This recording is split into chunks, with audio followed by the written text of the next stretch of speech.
And we are live with the Lichess4545 game reviews, our favorite, where we will be going over the last two games from the Lichess4545 Season 9, which was the previous season of Lichess4545. The new season has just started. I played my first game of the new season right before this. It was an exciting Benko Gambit that I got demolished in, so that was fun. It really was fun. But and yeah, today we're going to be going over two games from the previous season, and these are going to be the board 2 and board 1 games. And I think these games are super duper interesting, and we're going to be talking about two topics that are important in chess. One that we've already discussed, which is converting an advantage. But the second is a topic we haven't discussed in the game reviews yet. And I think it's a really important topic to understand. And that is the initiative. And what is the initiative? What does that mean? How do we create an initiative? What do we do when we have the initiative? How does that work? Hey Kyle Huber, I'm doing well. I'm doing very well. Thanks for watching.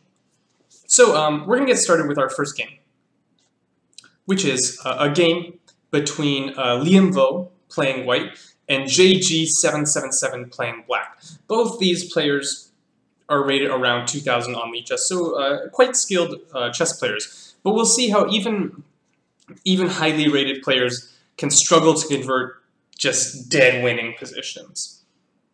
So the game started d4 because every game in all 6 game reviews are going to start with d4 because the mods only wanted to pick d4 games. Good for don't blame me, blame them. Knight f6, c4, g6, knight c3, and we have here a King's Indian. Bishop g7, e4, d6, bishop e2. So the main move here is knight f3, but a lot of times this is paired with the move bishop e2. So it's very possible that white is just doing a little something funky with his move order and he'll play knight f3 on the next move. We'll see, though, that this is not the case in this game. White has a certain setup he's going for here that does not involve putting the knight on f3. This is a very aggressive setup that white opts for. And I have some recommendations for black about how to handle this aggressive setup, because in the game, black got a horrible position. Castles, and bishop e3. And this is sort of similar to what's called the same-ish variation, where white goes f3, g4, h4, and white's plan is to push these pawns, play queen d2, long castle, and basically just mate black on the h-file. So yeah, this is a dangerous system that white has selected. It's called, Lichess is telling me it's called the semi-Averbach system. I know that the Averbach system, I believe, is knight e2, and now here I think you go, no, you go, how does this go? The Averbach is something like you go bishop e3 and then like h4. So this is apparently called the semi-Averbach system, where you go bishop e3. So black continues normally, knight bd7.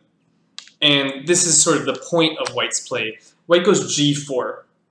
The reason the bishop is on e2 is to support the g4 push without the inclusion of the move f3. So white is trying to argue that he's somehow saving a tempo here by not playing the move f3.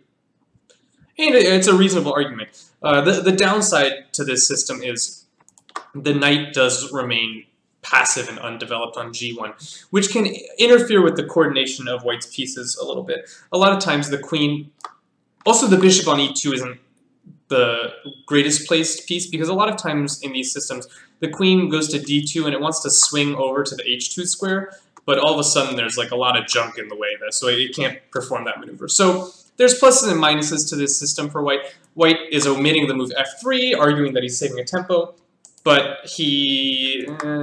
this bishop isn't where it wants to be, this knight isn't really where it wants to be. So g4.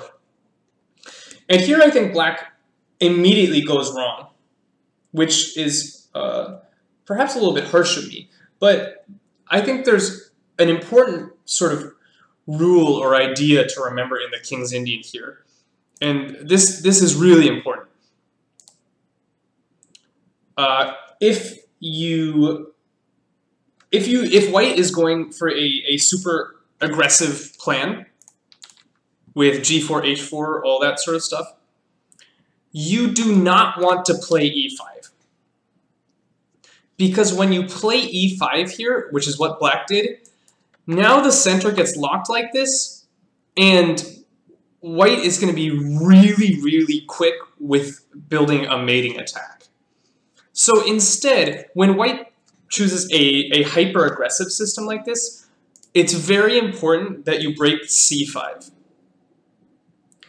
And the difference here is on d5, e6. In fact, you don't even have to go e6 here. There was an interesting idea that I had here. E6 will enter a sort of Benoni-esque style of play, but even here, black's counterplay might be a little bit too slow. For instance, h4 takes, knight e5, f3, and black is a little slow on the queen side, right? White has already developed quite an initiative here on the king side. But I really liked this idea that I found in this position, where after c5, d5, black can play a very interesting move, which is b5, in the spirit of the Benko gambit.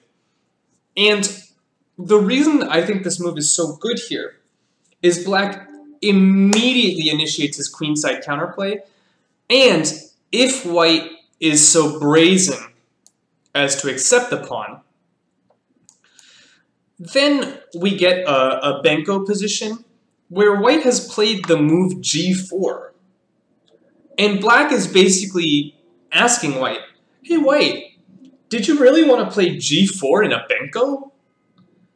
Because I don't think g4 is a useful move in the Benko gambit.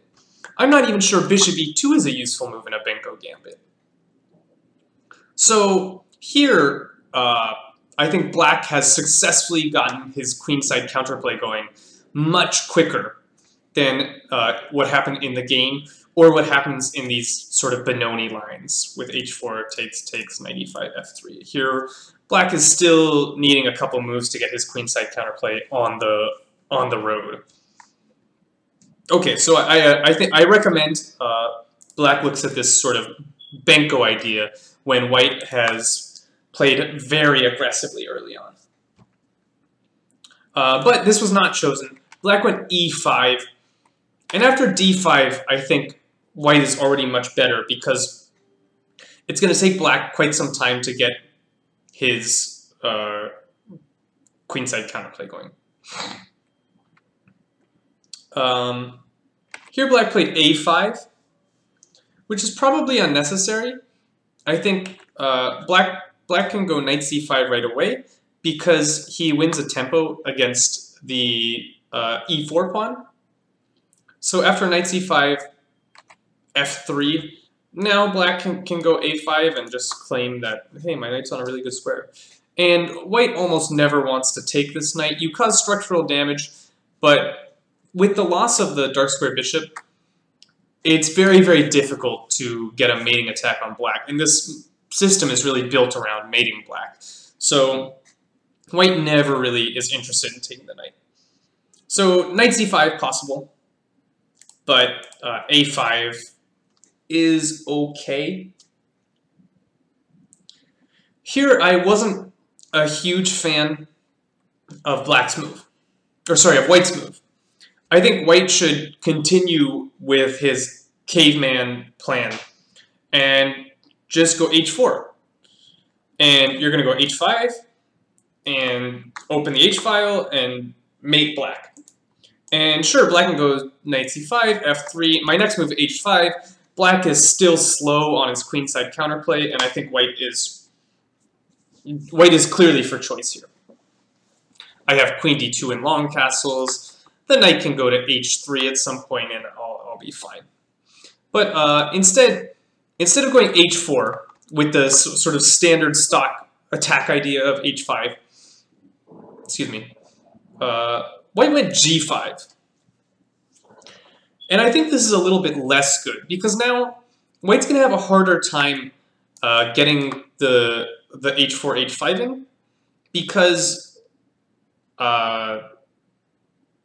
this pawn is no longer supporting the h5 square. It's still possible, certainly, but a lot of times you don't want to play g5 until the knight moving threatens something. So say the queen and rook are lined up on the h-file, then it's probably a good idea to go g5 because the knight is guarding like critical mating squares. But until that moment, we often don't want to go g5. So I would have preferred to see h4 here. I play this sort of attacking system as white, and it's very rare that you want to go g5 before you go h5. So h5 makes a whole lot of sense here. Sorry, just checking something with the stream here.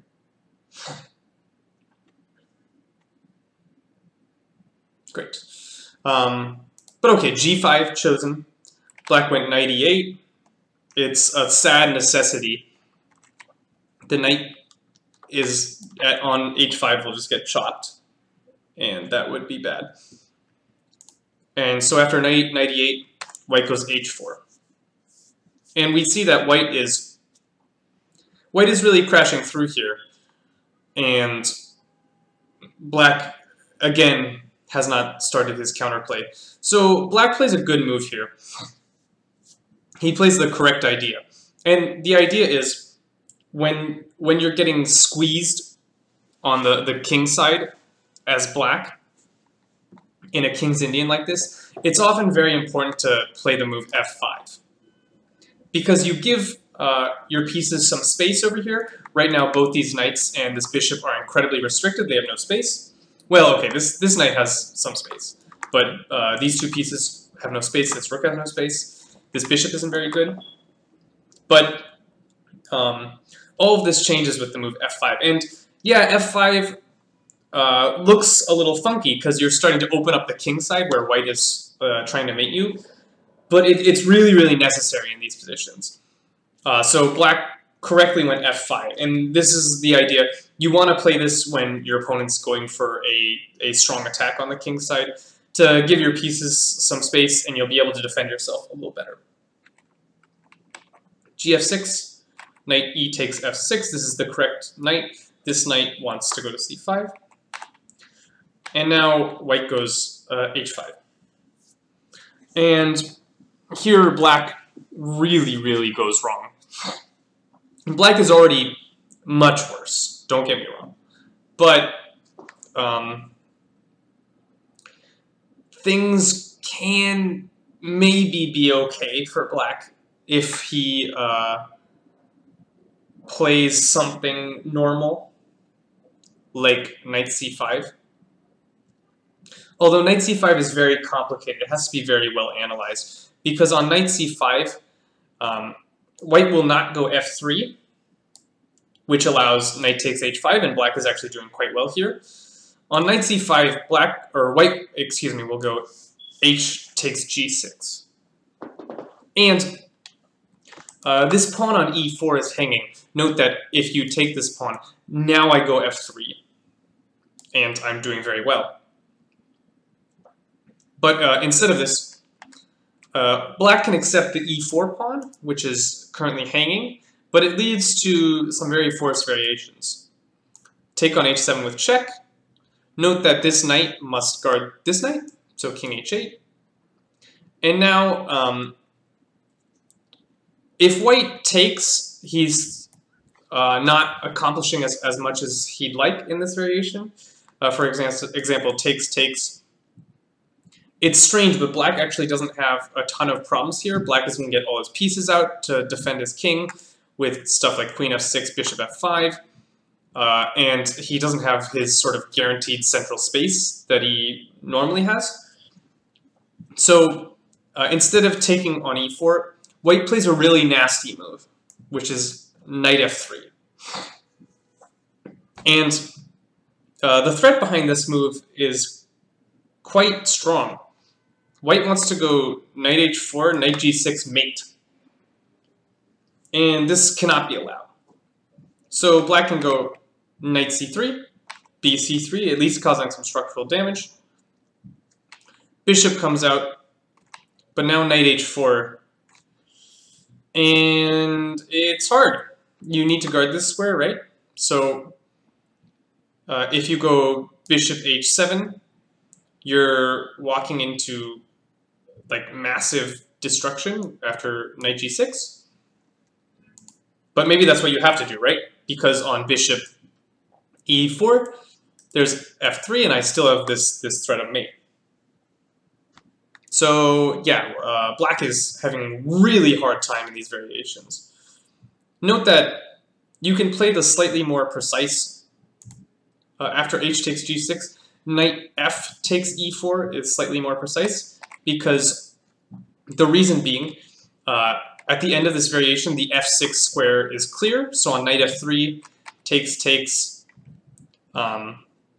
black can play the move queen f6, which guards this square and sort of keeps his life together a little bit.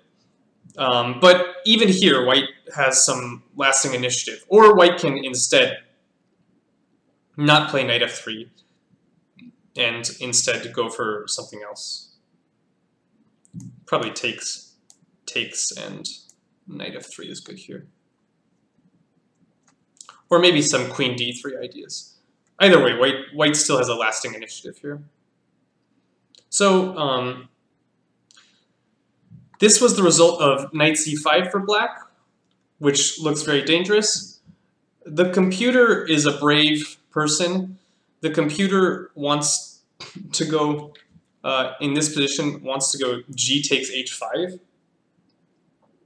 which baffles me. This is not a move that would cross my mind as black. This is like the last move I would play in the position.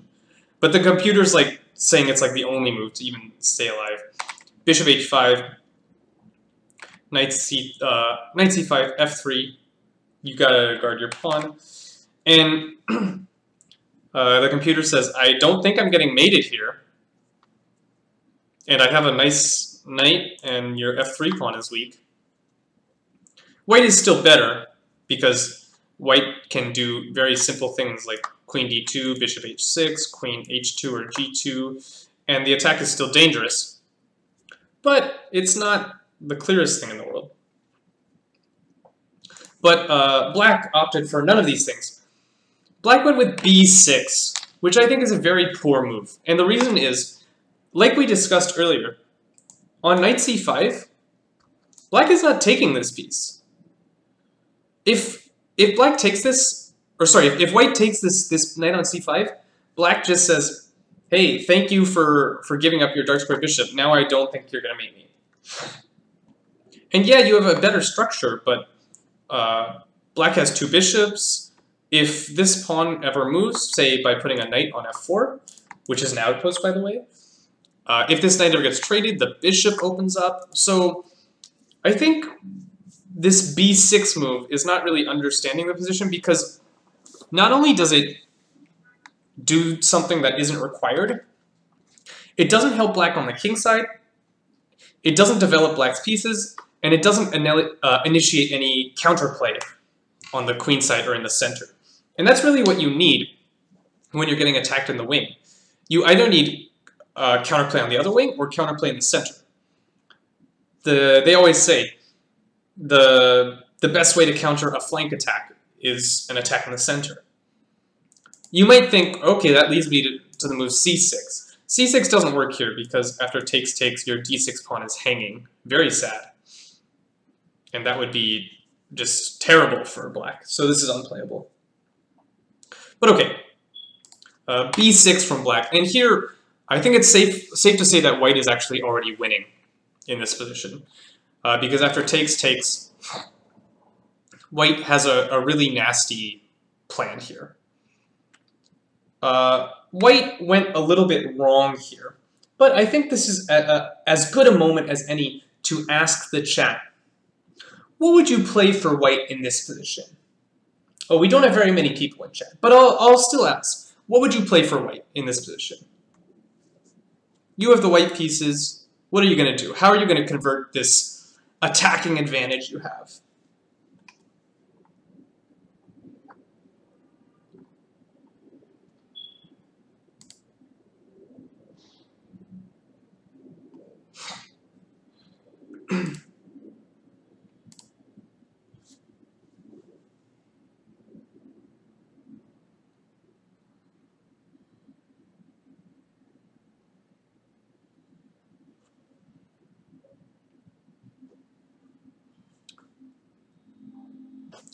Magnus Grandelius suggests the move bishop g4. I believe the idea is to sink that bishop into e6 with a deadly check.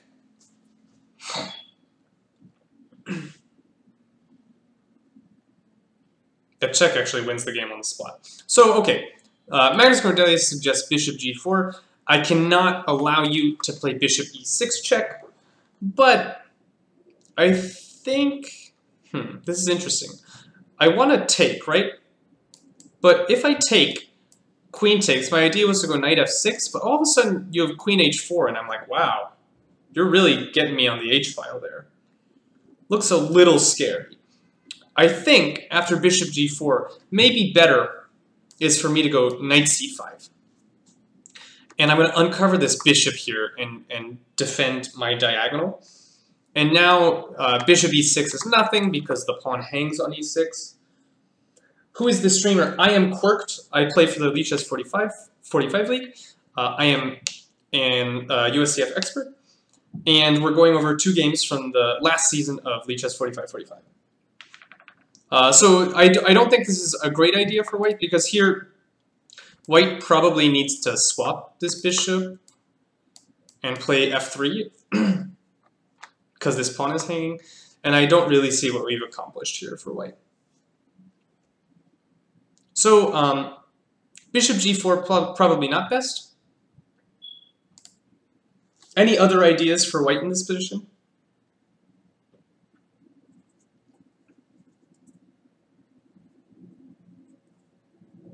It's not so clear how to convert this advantage, right?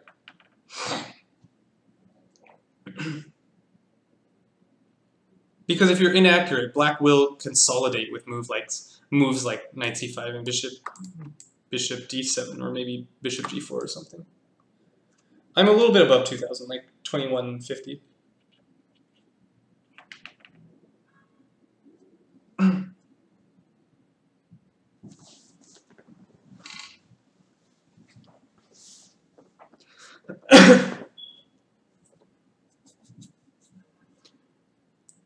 It looks like we don't have any more ideas in chat.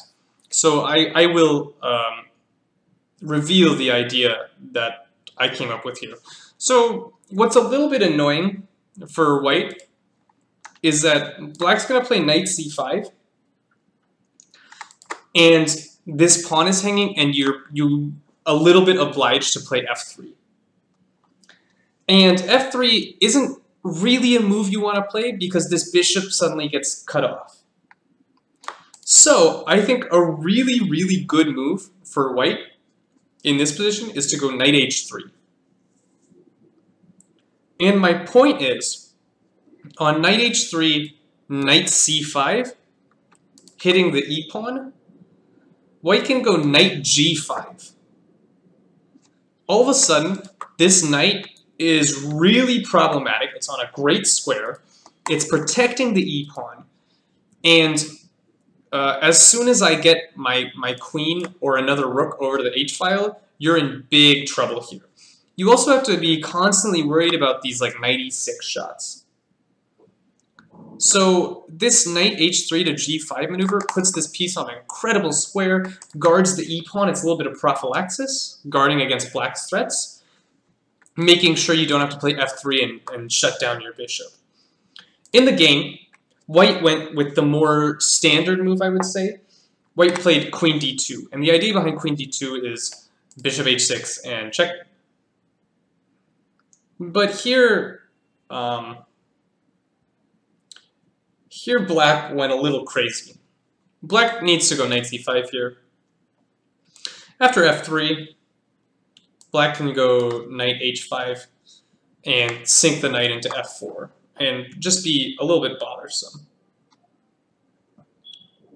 For instance, you knight h3, takes, knight f4, rook h2. Here white has a lasting attack, but black has at least solidified for now. White probably is going to go bishop f1 at some point. You can also, instead of this, just queenside castle, knight f4, bishop f1, and then go knight h3. And you're challenging this knight here. This is also fine for white. White still has clear advantage here. But instead of any of these things, knight c5 just looks like a very natural move. It also, notice that black put his knight on d7 on move 6, and he still hasn't gotten it to c5. It's move 14. So a lot of opportunities missed to play knight c5. Here black went a little crazy, played king f7. He's trying to get his king out of dodge to the queen side. But the problem is, there's just so many pieces in the way. Like, you can't move your king through all your pieces. So, king f7 probably needs to be played at some point. But at least start by getting one of the offending pieces out of the way. And then, you can try and develop or something, and maybe then go king f7, because now at least there's a path for you. Whereas before, there's no path. Because king f7 right away is rough. Now knight f3 from white, very good. Develop your pieces. Knight c5, knight g5 check. Notice that white has not had to play f3.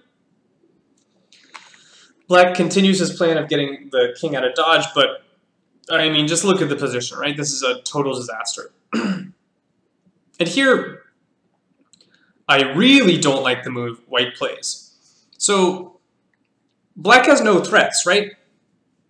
So, the incredibly natural move in this position is just long castles.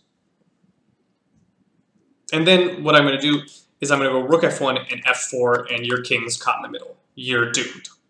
You're just absolutely doomed. There's nothing you can do. But white was a little bit more timid and played f3. And I really don't like this move because there's no threat to this pawn, right? There's just simply no threat to the pawn. So I really want to play f4 and open the position because black's king is on e7. So instead of f3, let's go f4, right? After f4, really bad things start to happen to black's king. And this is basically undefendable. Or you can go queenside castles and then f4. Because your position is just falling apart. So f3, not good. Opponent's king is in the middle. We want to open it up. This pawn isn't hanging. There's no reason to defend it. We've limited our bishop for no reason. So I really don't like this move. Just seems like sort of against the strategic ideas of the position. Yeah, Liam is in chat. He's the white player here, saying he missed that e4 is protective. One of the nice things about your knight maneuver is that it lended support to the e4 pawn. So you got two defenders, you're good to go. Let's queenside castle or go f4. But I mean, it's understandable. We all make mistakes counting or tactical mistakes like that. So f3, black goes rook h8, which makes a lot of sense. He's challenging the h-file. Queenside castles, of course. Bishop d7. Excuse me. And here, Liam figured it out. He's like, oh, hey, my pawn's protected twice, f4. But notice that he has lost a move here by going f3, f4. And that has given black a little bit more time than black deserved. because black has gotten this extra move, bishop d7. And if I'm lucky, I'll go queen f8 and walk the king over. So we get f4, very good move. And now here, black plays a bad move, but all moves are bad for black, so it's really hard to play. Black goes knight h5. I don't know. It's very difficult for black to play this position. But knight h5, I don't really see how you've accomplished so much. Maybe the idea is on takes. Takes, you want to control the f4 square. Probably better is to cry and resign. It's hard, right? Maybe it's very difficult to suggest a move. I think you have to take this, honestly. I don't think you can allow white to take. Oh, you know, I do see the idea behind knight h5. The idea behind knight h5 is to allow the bishop to take on e5. That's the idea. It's probably better to take, but then after takes, like e5 is a threat. You're not getting your king out of the center like you wanted to, so the position is just collapsing. But okay, after knight h5, this is a really interesting position. Here Liam played a good move, for sure. He played the most natural move in the position, which is f takes e5, just opening the position. But there's actually an even better move in this position, which is really, really nasty. Music Dan says, what's wrong with queen f8? That's a good question. On fe5, de5, you're going to really, really regret this because I have the shot d6 check, which is why the d pawn can't move. Because when you take this, I have queen d6. And when you don't take that, then I take on c7, and it's a bloodbath. So this is unplayable, like simply unplayable. Yeah, you're fucked.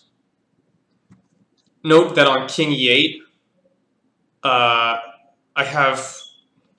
you have problems on this square, I think.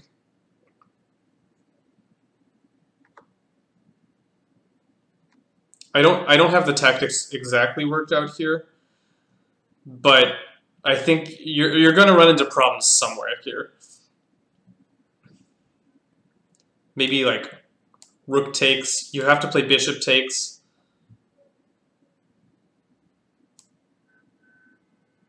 Take here.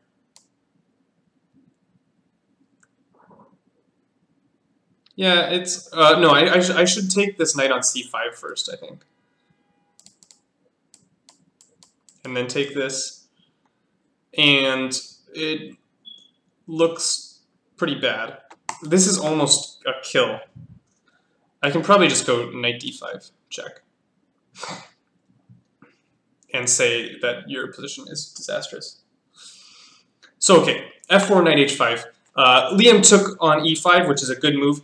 Let's look for a better move. There is a better move in this position. So I'm going to ask the chat, what's the best move for white? This is a tricky one. This is not an easy question. It's a very tactical position. So you have to consider a lot of things.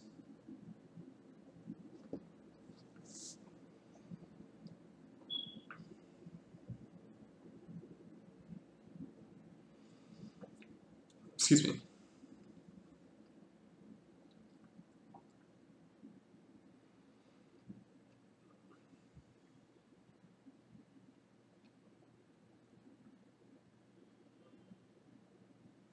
F5 was an idea that I had. It's not the best move. It is another good move. The problem, so F5 is annoying for black because you're undermining this knight on H5 that's not well protected. So black must move this piece. And here, after knight F4, white has the very, very annoying knight e6 because we've re-supported this knight with another pawn. So you unfortunately have to take this knight somehow, maybe with this. But I mean, this structure is just disaster, utter disaster. Bishop g5 check is coming. It's game over. Well, you have bishop f6, but yeah, you have issues. So f5 is a good move, absolutely. There's an even better move than f5 after knight h5.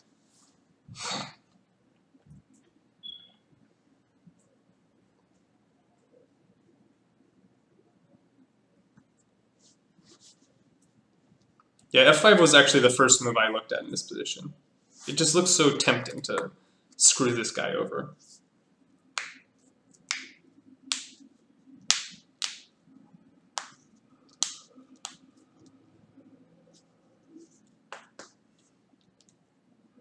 Getting all the cracks out.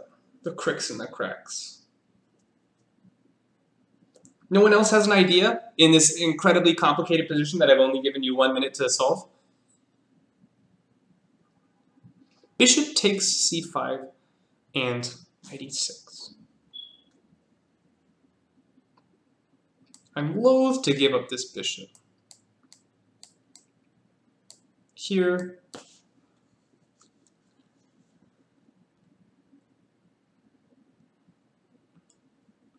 Yeah, it's a problem, right? This is also a good move. Because the issue here is this square has suddenly opened up for me to do dirty things to your king. If you have to play king takes e6, that means something's gone wrong. But okay, I'll give the best move because it's very difficult. Music Dan says rook dg1 is tempting. It makes a lot of sense, developing a new piece. However, if you're a little slow on the attack, I'm going to grab this, right?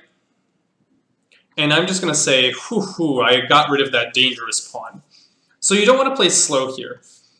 The best move is, instead of taking here, you just go knight e6 right away. Yeah, Ali, I think your variation is good as well, with bishop takes c5 and knight e6.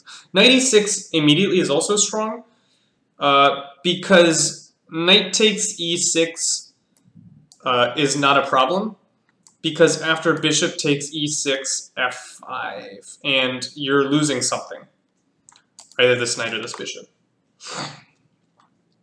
So on knight e6, you can't really take this. But on bishop takes, again, the knight cannot take this because this check is too brutal. And if you thought it was over after king d7, ooh, the truth hurts. The truth hurts so much. Untakeable, the d6 pawn will hang. But this is a deep calculation that I didn't really expect you guys to find in too long. So yeah, after bishop takes e6, what do you do if you're not playing knight e6? Like, this check is coming no matter what. So you're lost. You're just so lost. In fact, I think the computer, after knight e6, gives the queen. That's how lost you are. It's just like, fine, have my queen. I can't handle it. But Liam played the almost as good f takes e5. And this is, I think, a more natural move and a very principled move.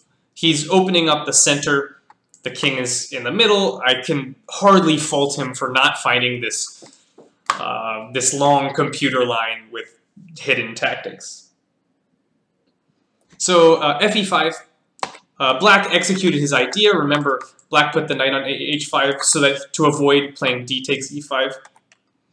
And here, Liam plays a really good move, which is, it's always doesn't it suck when your opponents play really good moves? Liam plays the very, very alert bishop d4.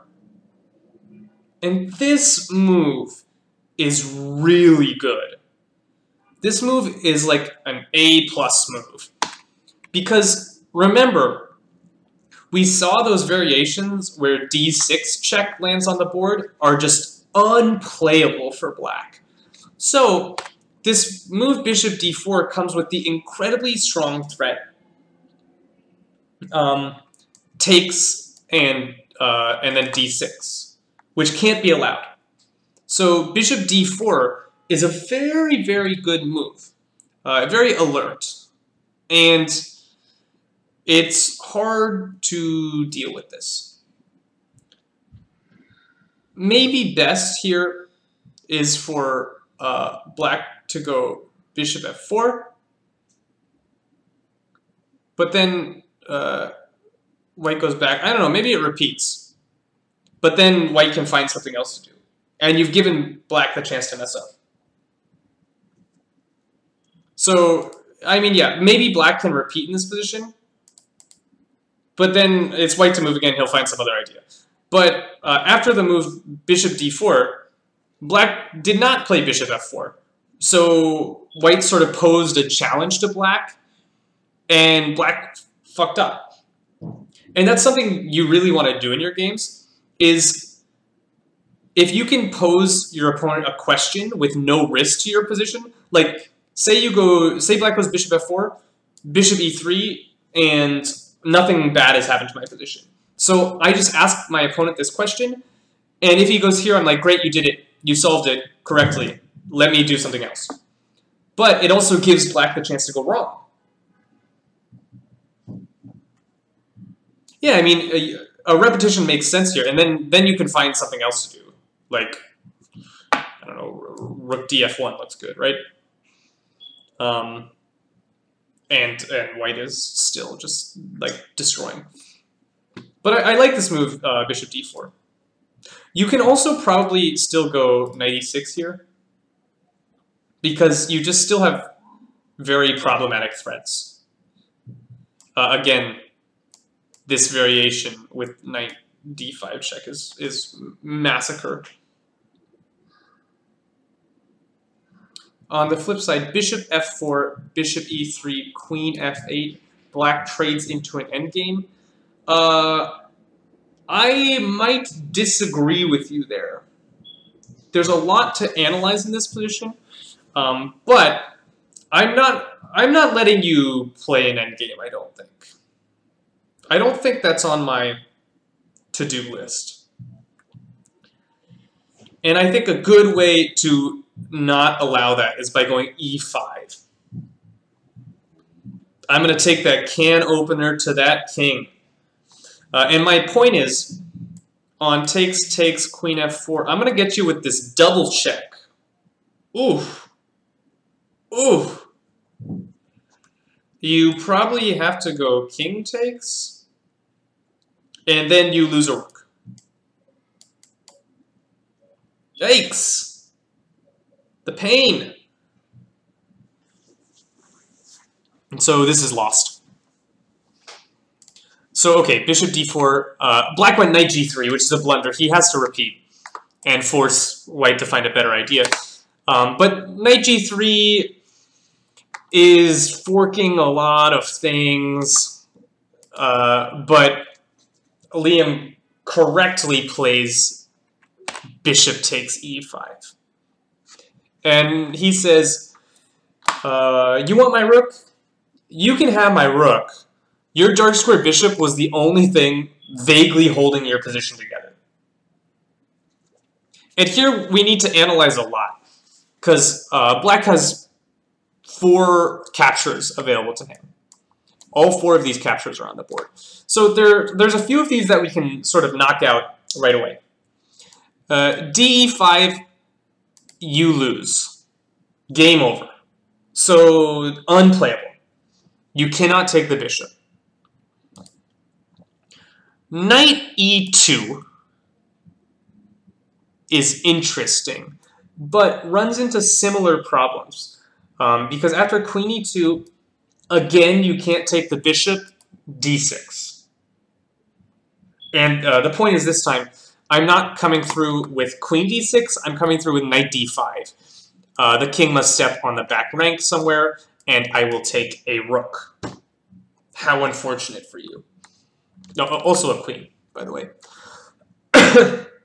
You can, after queen e2, interpolate the rooks coming off, and then take this, but you're actually going to have the same problem. The king goes to the back rank, I win your queen.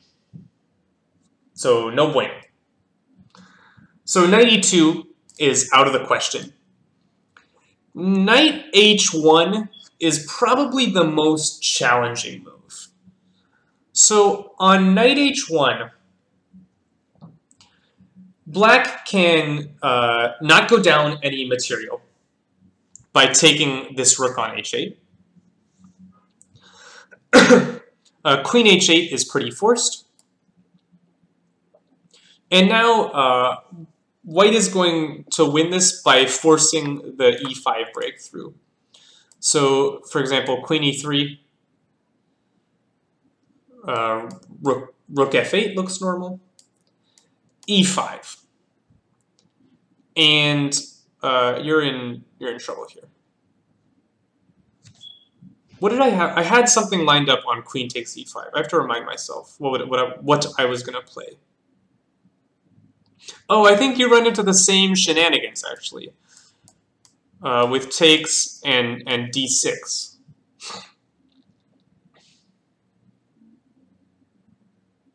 Although I'm not sure it's so strong anymore. Let me check this.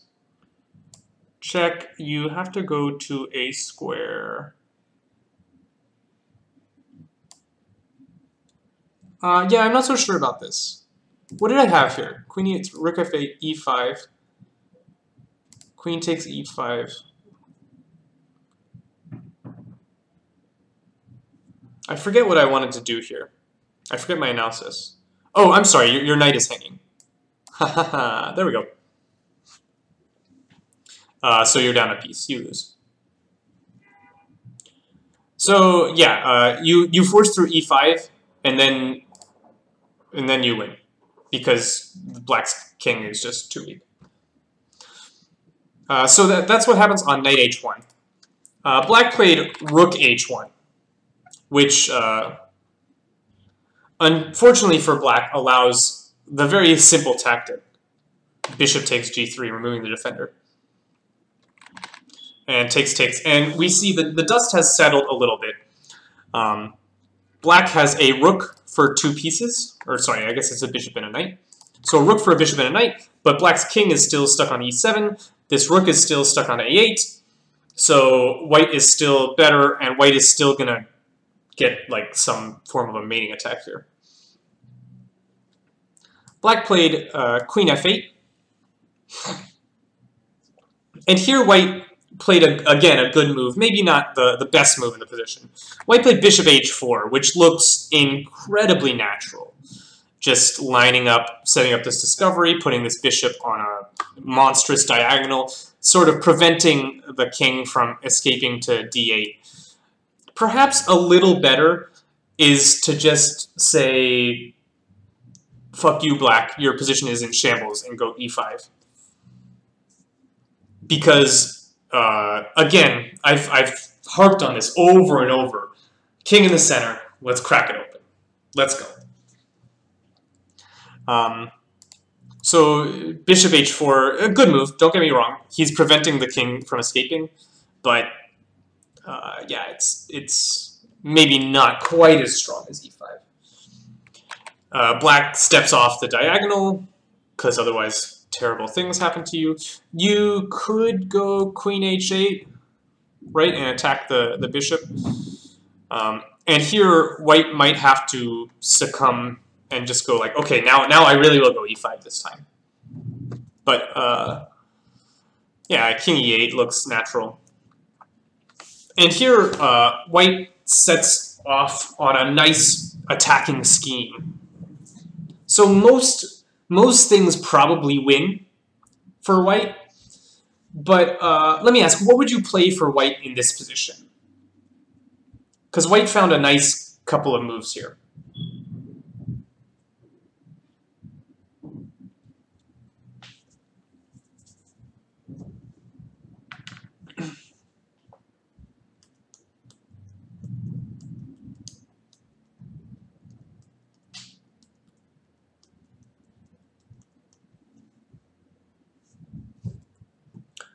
Knight b5 is very annoying. I will give you that. Knight b5, however, I think I get to take it, right? And here, ooh, my king is not going to run away yet because of this check. But I'll go... Yeah, I don't know. This looks pretty good. I thought my king would get away, but it's not going to happen, which is unfortunate for me. Maybe here I go queen e7 and grovel a little bit, or I don't know, maybe there's a more active way to do this. Maybe I have queen h8 here. I'll go queen h8 and then like king d8 and try and get away. This does look quite pleasant for white. I agree. Ali Quantus suggests e5. I've been saying it for the past 8 moves, so why not this move, right? e5 looks very dangerous. Black must take, I think, because otherwise e6 should end the game. So black is required to take this. What I'll say about e5 at this exact moment, your d6 is slightly less threatening because the queen is covering d6, and my king is no longer on e7, so you don't get hit by these knight d5 shots. So here, if the idea is to go d6, unfortunately you can't take this unless you want a trade of queens, right? You can, of course, play this move, which is a little bit annoying, hitting the rook in the corner, but it might...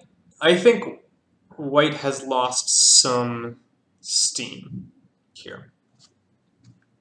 I think e5 at this precise moment isn't working, even though I've been harping on it for the last 80 moves. Maybe possible is e5, d5, bishop g3, just rounding up the pawn. That's probably good. Okay, Magnus Grandelius says knight h7. That is played in the game. It's a very good move. Knight h7 comes with the problematic threat of knight f6 check. And black compounded his issues by playing queen f7. You have to go queen g7, but bad things happen to you no matter what you do. So queen f7. And the reason you have to go queen g7 is queen f7 allows white to play his next move, queen h6. And the sharks are starting to swarm around the black king. We see that knight f6 actually threatens a lot. Knight f6, and you might be a little fucked. For instance, knight f6, king d8 only move, queen h8 check, bishop e8 only move, and then knight takes e8 with a check wins the game, I think. So here, black is in trouble. But black's been in trouble for a while. He tried knight d3 check, king c2, knight e5. Knight e5 supports the bishop here. So on knight f6 check, king e7, not allowing queen h8 check. And black is sort of saying, you have no good discoveries. And he's correct for now. White currently has no good discoveries. So white says, okay, you're right. Let's repeat. And white tries queen h8, which is fine. Queen f8 saying no discoveries, no knight h6 check. Now white probably goes a little bit wrong here. Well, not wrong. He goes wrong in two moves from here. But white goes knight f6 check, which I actually don't like terribly much. Because black here, as ridiculous as it seems, goes king f7, and you're not really corralling him. So your best here is to go knight g8 back and king e8 back and figure out what you're going to do with your life. So Liam's saying in chat, he was solving my simple threats and I panicked. That is a very reasonable thing, and I think that happens to a lot of us. But what I see here is after this queen f8 move, I'm going to ask you, if I passed, what would black do? If I said, hey black, it's your move, what is he going to do? Right? Black can't do a goddamn thing in this position. Any queen move allows a discovered check. A knight move, let's see, what knight move are you going to play?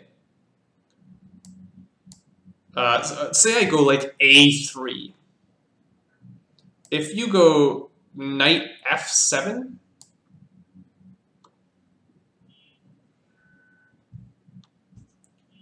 you're screwed. Because your king doesn't have the f7 square. You're dead in the water. So it's very hard to move the knight.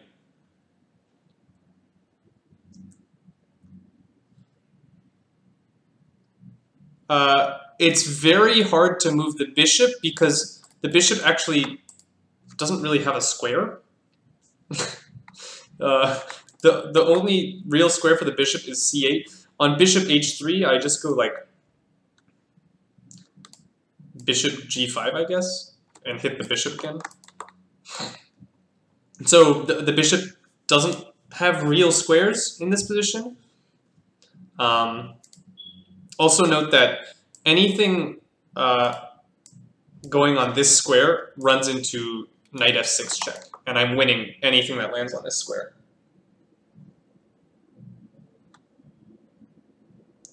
Are you guys calculating this knight f7 variation? So knight f6 check, king e7 is forced, right? Knight h7 check, king here.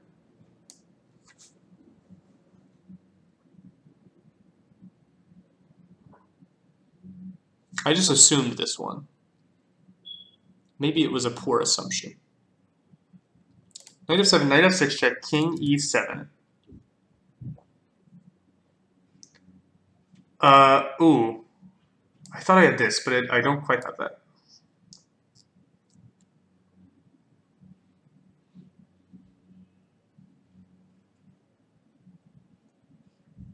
I have queen takes f8, right? That wins. Queen f8 wins.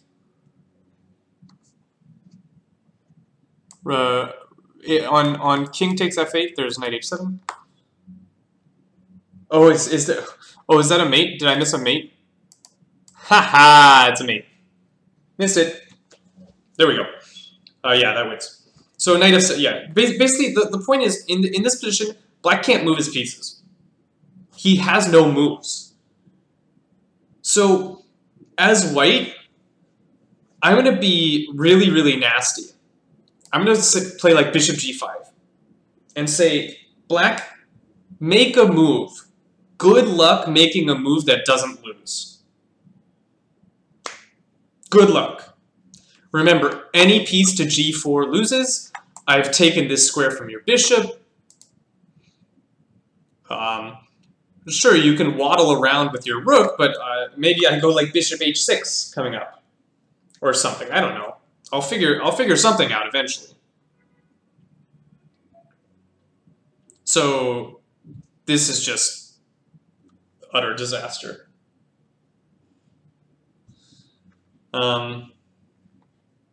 Yeah, I don't even know what black plays. If you go rook b8, I wonder if bishop h6 is just winning. Probably is, right? You have to move the queen, and I unload some awful double check on you. And so this is, yeah, you're screwed. But okay. That's what I mean about sort of having patience in chess. Because I know exactly how you felt, Liam. You're attacking and you're like, I have to mate him right now. This move. I have to make a threat. But you're not even down material here, right? So you're under no onus to like mate him right now. Your advantage is so long-lasting in the Sweet King. I would go so far as to call it a static advantage in this position. His weakened king. So you can just slowly build threats, and there's nothing you can do about it. But okay, let's go on with the game. Knight f6 checks, king f7, and here Liam made quite a big mistake. He played queen h7 check. Probably frustrated that his other checks didn't really seem to be accomplishing much. But queen h7 actually allows black to force the queens off the board after queen g7. And the white queen is trapped, which means the queens must come off. Takes, takes, takes, takes. And we've arrived at an end game now, where white has two bishops for the rook, which is an advantage. But black has a passed pawn. Maybe black will live.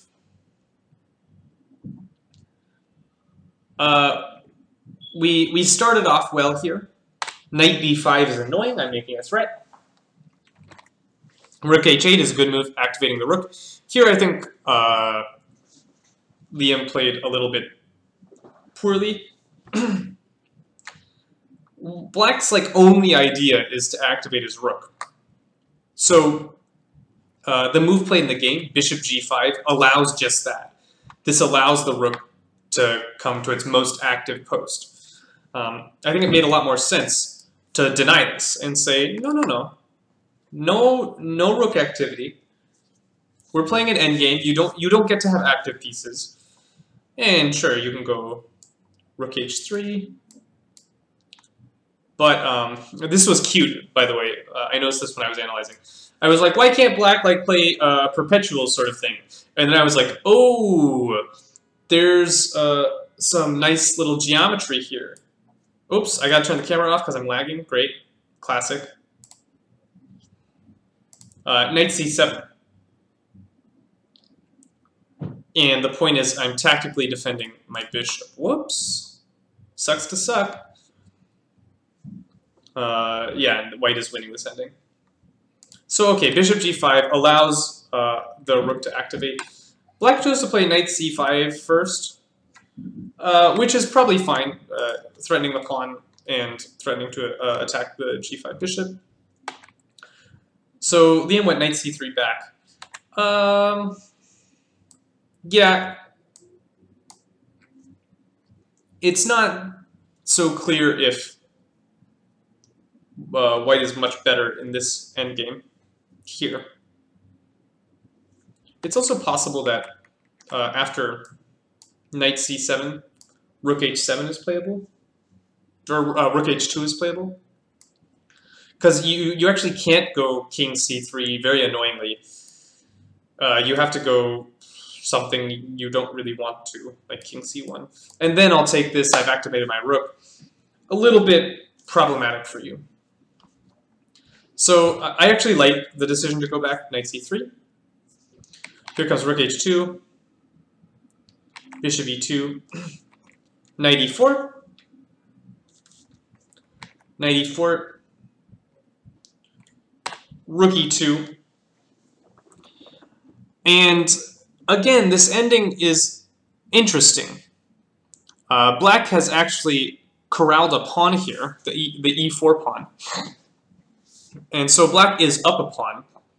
But white has actively posted pieces and a somewhat actively posted king. So this next move was very surprising to me and showed some possible lack of endgame understanding here. In the endgame, we need all our pieces playing. We activate our king. And so the move that just jumps out to me is king d3. And I'm sure this was rejected because black said, okay, on king d3, I lose a pawn. But you gotta analyze one move further, right? Because in this position, you can clearly see, oh, black does not win a pawn here because of the fork threat, bishop f6 check. So after the correct move, king d3, white is doing very, very well here. His king is active, both his pieces are active, black's king is quite passive, and I have moves like bishop c8 coming, threatening to eat all your pawns in one go. So this would have been much better. Instead, white played knight d2, which is clearly not what you want to be doing, because the knight has retreated from its active post, and now it's white who's threatening, or who's becoming a little bit passive. Rook e8 played to stop bishop e8.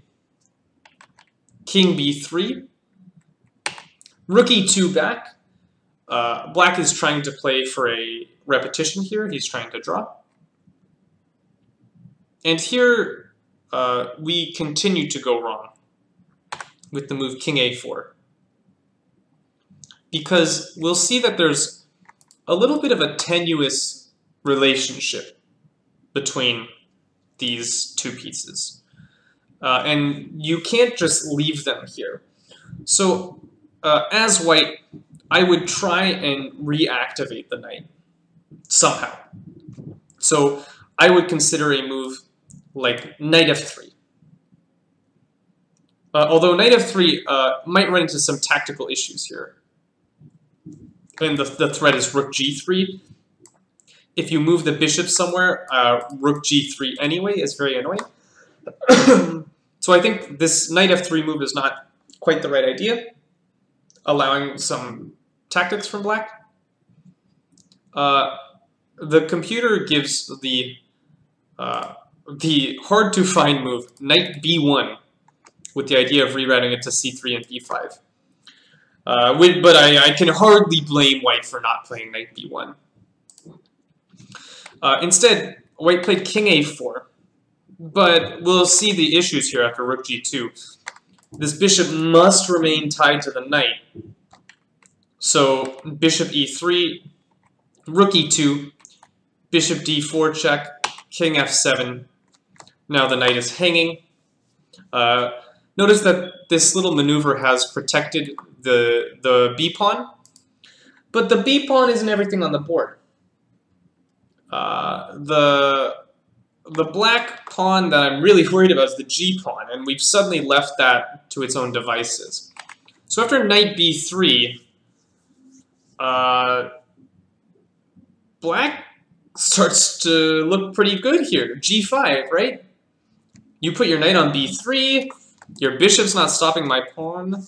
How are you going to stop my pawn? I'd like to see, right? And this is very unpleasant, because all of a sudden, white has to scramble to stop this pawn. I don't even know how you do it. Like, I don't know, knight c1? Is that something you can do? Knight c1, rook d2, right? Everything starts to hang. Although, I do allow you to take this pawn, actually. I don't want to allow that. On knight c1, I'll go rook c2. And then I'll go g4. And I'll say, go catch my pawn somehow. This pawn becomes super dangerous. So, g5, clearly better for black here. Black went king e7, king b5. And there's a cute variation here that shows why black is better. After g5, we'll see that king c6 is actually unplayable for white. Because after king c6, this runs into a4, and bad things start to happen to you. Because the knight is very, very low on places to go. Knight c1 here, I have rook e4. Whoops. And you're actually not going to win this c7 pawn. How sad for you. So this idea, king a4, b5, c6, actually isn't working for white because of this a4 threat. Okay, king d7 played for black. Again, he doesn't need to play this because it's not important to stop the king from coming to c6, but if the players were low on time, which they likely were after 47 moves, this is understandable. Bishop c3. I'm not sure what this move is accomplishing. Maybe stepping out of a rook d4 threat. But now g5, right? Oh, I see his idea. He wanted to put his knight on d4. That's reasonable. Rook f2, knight e6, g4. And again, black is just simply asking white, how do you stop my pawn? It's not easy. It's very difficult to stop the pawn. Knight g5 played. I'm not sure exactly how this helps. I can probably just go g3. And yeah, you can go knight e3, or sorry, knight e4, and sack for the pawn if you want. But this is a winning ending for me. Black must win this. So, oh, also, you can go g2 here. I forgot. Or I didn't realize. Yeah, just go g2. That wins. So, knight g5. I really don't understand why black doesn't go g3 here. Maybe he's worried about the fork, but we see the fork just, it doesn't matter. So rook e2, totally unnecessary. Just go g3, push the pawn. Bishop d4. Rook d2, again, I don't understand. Just go g3, push the pawn. Bishop c3, rook e2. And here the game was drawn by repetition. I think black is winning here. After like g3. I just simply don't understand how you're going to stop this pawn. Okay, maybe you go knight h3. So you have two pieces defending this square. But this can't possibly work. g2. Knight f4 loses to rook d2, I think. So, or even rook e1 maybe. No, not rook e1. Rook d2. Or rook take, no, you have rook takes b2 in that line. So now both of white's pieces are totally tied down. Black is free to do whatever he wants. And it's a disaster. I think black is winning. So, yeah, bishop, it's sort of a strange ending to the game. I think it's a mental thing, right? Where black had been losing the whole game. He had just been like dead lost the whole game. So finally he arrives at this ending and he's like, oh, thank God, a draw. I was lost, so thank God I get a draw here. But, I mean, if you do a little bit of analysis, like, say I go g3 here. Black will never lose this position, right? I don't see a world in which black loses this position. So why not go g3 and pose some problems to white? It's a very practical approach, right? Just saying, I can't possibly lose, so let's make white solve some problems here. One of the problems that white is facing is that the knight actually has to come to guard the g1 square, or else I have rook takes b2 check, diverting the bishop. So yeah, I mean, the position is just very difficult for white to play. Anyway, that was the game. Some instructive moments on converting the advantage. Playing forcing moves. Opening up the center, very good. So going f4, opening up the center when the opponent's king is stuck. Opening up the center more. So yeah, here white should again continue with this theme. You have the advantage. The black king is in the center. Boom, crack it open, and then recognizing when you have to hurry or not hurry. In this game, white has a lasting advantage. There's no need to hurry here. White does not need to win in 2 moves. White can play this move, making a simple threat, and black can't stop it. So no hurrying. We play simple chess. Simple chess. Ooh, it looks like the lag is gone. That means the camera can come back. Yay! So simple chess. No need to hurry. Make a threat. Black can't stop it. And then, oh yeah, one last thing. Endgame. In the endgame, you gotta know king activity. I might play king d3 even if I was sacrificing a pawn, to be honest, because king activity is so important. Here, after rook b2, even if I don't find bishop f6 check, I have this move. And I think the king activity might be worth it. Maybe not, but king activity is so important in the ending. Anyway, that's all for our board 2 game. I'm going to quickly run and get some water. So we'll take a short 1 minute break. When I come back, we'll do our board 1 game, which I'm super excited about. And we're going to be talking about the initiative next game, what it means to have the initiative. So take a 2 minute break. Get some water.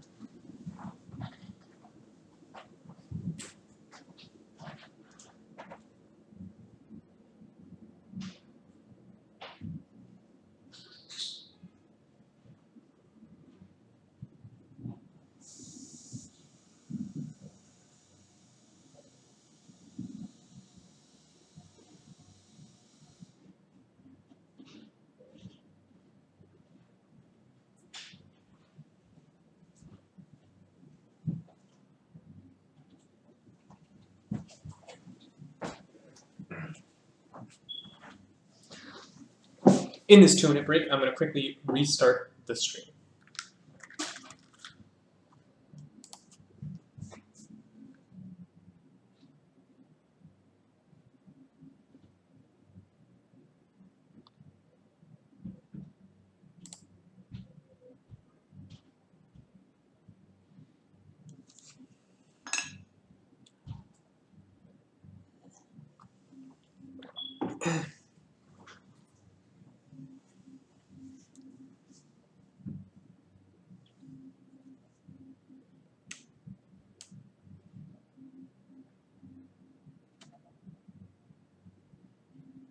And we're back.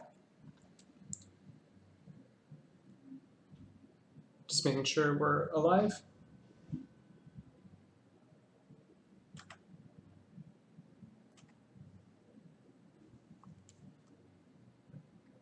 We're still lagging quite a bit here. Very unfortunate. I think my ISP is throttling me when I stream.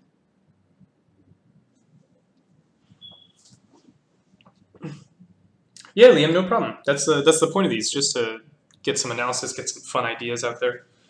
Okay, we're going to get started with our board 1 game, which is between Hissetnunk, or Laurent, and Razor Boy. Both these players are Hissetnunk. I have no idea if I'm pronouncing that correctly. It's French. It's 2130. Razor Boy 2200. So very strong players, and we'll see a lot of interesting play. Let me turn the camera off because I'm lagging a lot. Okay.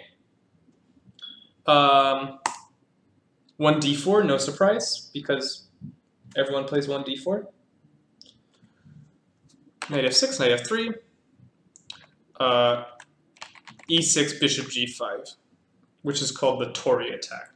Note that this move order is interesting. A lot of players play the bishop g5 move order, the Trumpovsky. What game is this? This is Hisetnung versus Razor Boy from the Lichess4545 League, which is a long time control league. These are two strong players that play on in the Lichess4545 League. So this is the Trumpowski, or Trumpovsky, however you want to pronounce it. And note that if Black plays the relatively weak e6 here, White can go e4 due to the pin. Whereas in this move order, after knight f3, e6, bishop g5, White no longer gets in e4. Black can go like d5 here. So just a little bit of move order thing. Of course, bishop g5 allows Black many other options, the most popular being knight e4, which this knight f3 line basically avoids, because after e6, you probably don't want to play knight e4 anymore. I wouldn't recommend it.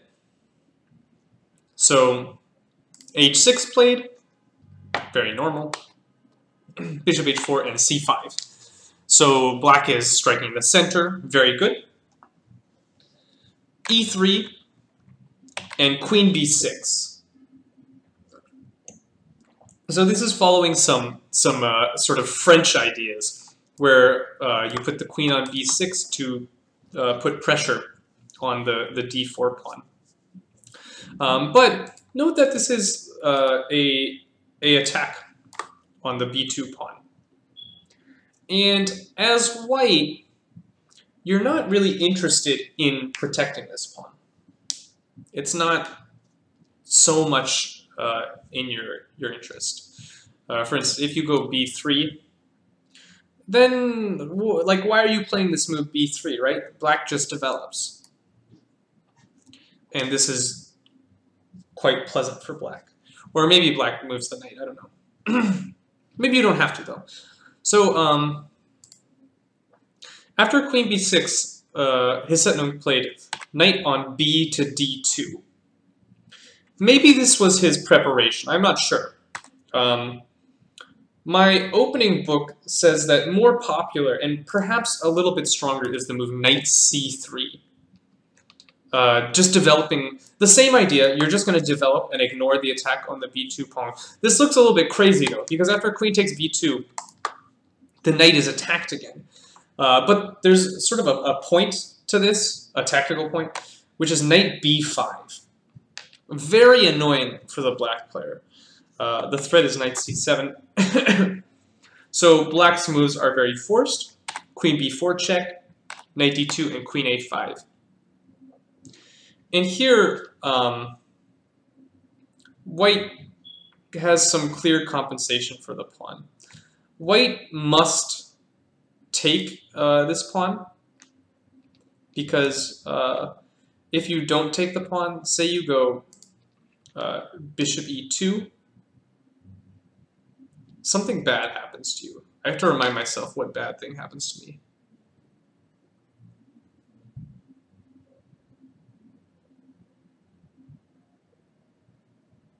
Oh, a6, and the knight is trapped. That I knew something bad happened to me. So you have to take on c5, and then you play c3. And yeah, I mean, Black is up a pawn, but I think White has clear compensation. The dark squares are very weak. This knight will be quite strong. White has a nice open file here, but it's not so clear. So knight bd2 chosen instead, which is a fine move. I like the idea, which says, hey Black, if you really want that b2 pawn, you can have it. Black interpolated taking, which by the way I'm not sure is correct, because after takes, note that Black has traded a central pawn for a non-central pawn. Or, okay,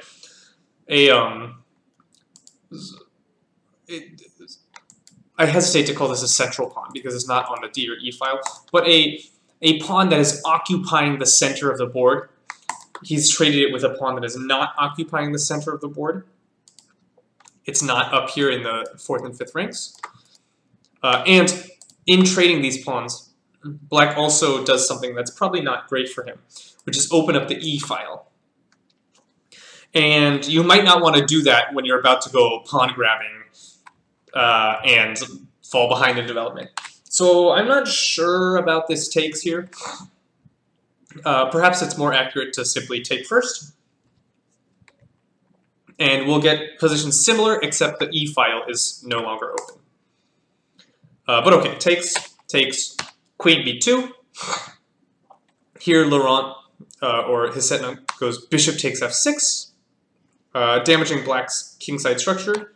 G takes f6, and now black always has to be a little bit leery about castling.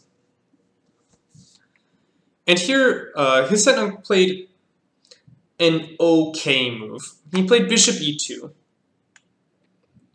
I somehow doubt he was in prep here, because this is such a strange position that I doubt this was preparation. But the more natural move to me looks like bishop d3, and it's been played more times in the database. Bishop d3 just seems to put the bishop on a better square. And it's possible for black to go knight c6, which is maybe why Laurent was not interested in this variation. It appears to hang another pawn. But there's actually quite a long forcing variation here that's very cute. Castles takes rook b1, knight takes queen takes. Notice that I'm on your f6 pawn, so you must maintain contact.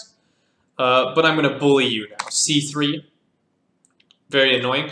If you ever go queen e5, you run into tempos with rook e1, queen h4, g3.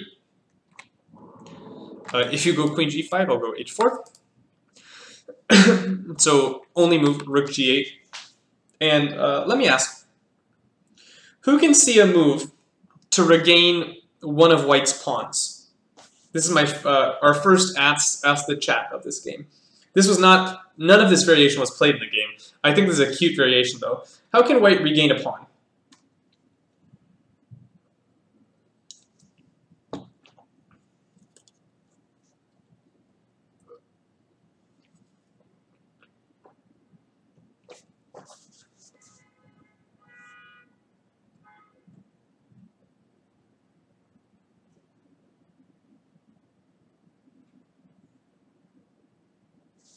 How are we doing on our stream? Oh, still terrible. I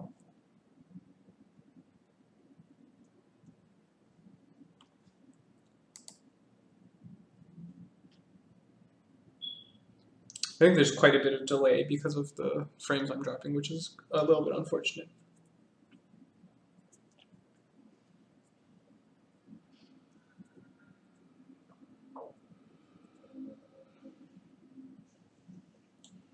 No ideas from chat on how to regain our pawn. I want my pawn back. Show me how to get my pawn back as white.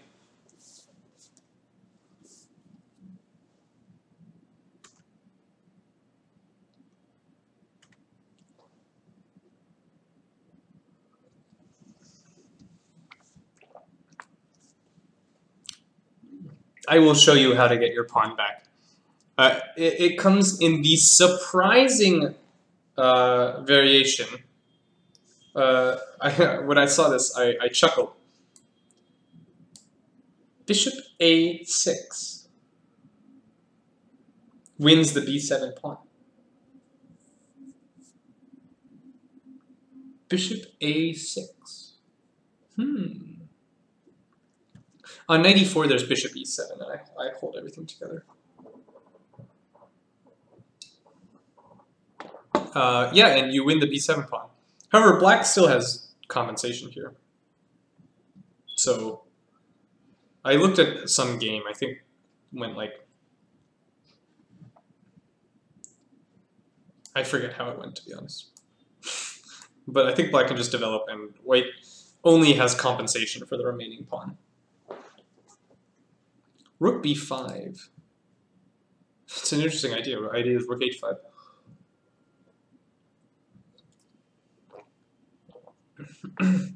Rook b5 is a cool idea. The threat is like to mess your queen up. But on rook b5, I think black goes f5 and is fine. Anyway, let's continue with the game. Hisetnung did not enter into this like double pawn sack variation with knight c6, and played bishop e2 instead. And here I don't like black's move. I think the very natural move for black is to go knight c6 and develop with tempo. And after knight e4, bishop e7 castles, black can go d5 here. And black has a pawn in the center, has some development. His kingside will be forever weak, but I don't know, maybe I can castle a queenside or something. Or maybe I can leave my king in the center for just a little bit. And black appears to be doing okay. After knight c6, you don't have to go knight e4 attacking the pawn. You can also go rook b1. Here, black can accept another pawn. It looks vaguely dangerous after castles, though. I think white clearly has compensation for 2 pawns. I don't know if he has more than compensation for 2 pawns, but white has completed development where black is not at all. So after rook b1, a little bit more sane is to go queen c3, castles, and then it's very important that you find this move as black. You need to go d5 because it's important to keep the white knight out of e4 and cement your center. If you choose to take a second pawn, knight e4 comes, takes, the queen has to run, rook e1. Yeah, you're up 2 pawns, but I've developed literally every single one of my pieces, and you've developed only your queen and none of your pieces. So I would be surprised if white is not winning in this position. So, yeah, knight c6, after rook b1, queen c3, castles d5, I think black is doing okay in these positions. Instead of playing knight c6, however, black played queen c3, which is a move I don't like, because black is not developing any of his pieces. He's moving his queen again. Like, that's sort of something we learn early on in chess. We want to develop all our pieces. We don't want to move the same piece twice in the opening, especially the queen. So I think black's play has been a little bit suspect to this point. The computer does not find major fault with this, but to my human eyes, this seems very suspicious. Knight c6 looks much more natural here for black. But okay, queen c3. His idea is he's pinning the knight, he wants to go back to c7. That's understandable. Castles. Now knight e4 is a threat with a fork. So black played queen c7. Again, I'm not sure about this move. Sort of, you're moving the queen again. But you have to prevent this knight e4 threat. So I think the natural move for black is d5. And white is probably better, maybe significantly better, but it's not so clear. This might transpose to some of our other lines after rook b1. And, you know, white will go rook b3 and get a good position. However, this knight is somewhat limited. Maybe the knight after rook e1 will go to g3 or something. But black has bought himself some time by controlling the center and limiting the knight. But okay, after queen c7, I really like how white played. And I said that this game I'd be talking about the initiative. And this is what I mean. White is down a pawn. So if white never does anything, white will just lose the game. But white has a very, very clear lead in development. So what white needs to do is to generate an initiative. And when I say initiative, I use Yasser Seirawan's definition, which is the initiative is the ability to generate threats. So white needs to be constantly generating threats. So I really, really like how white starts. White starts by going c4. And white says, hey black, your king is in the center. You're totally undeveloped. Let's open this bad boy up. Notice that I'm also preventing black from going d5. Because d5 helps black sort of cement the position somewhat and buy some time to get his pieces out. So c4 is a really, really nice move. And c4 comes with a lot of ideas of going like, hey, let's crack that bad boy open. Let's make some threats, right? That's what the initiative is. I want to start making threats. Black goes d6.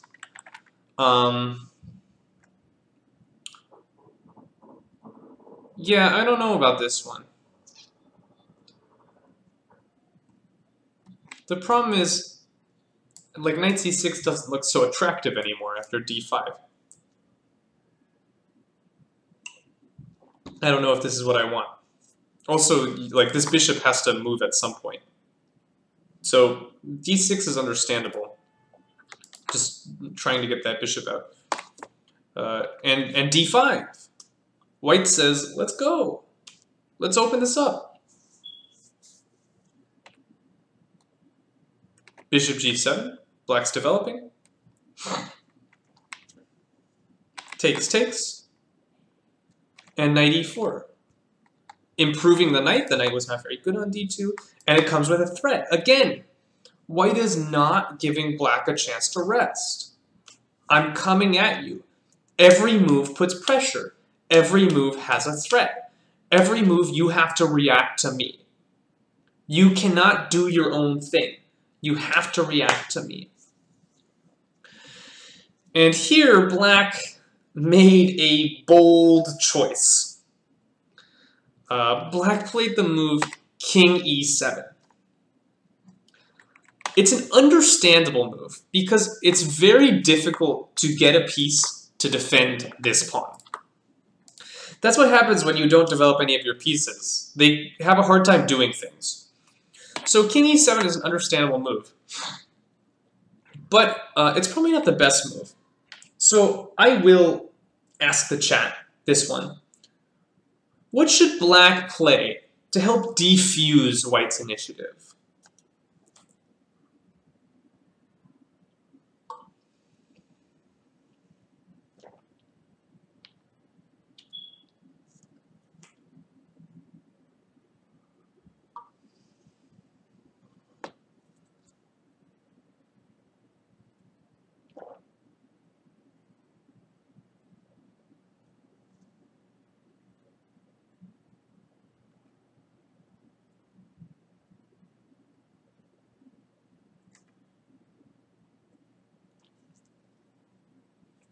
How can I prevent white from just keeping on making threats against me?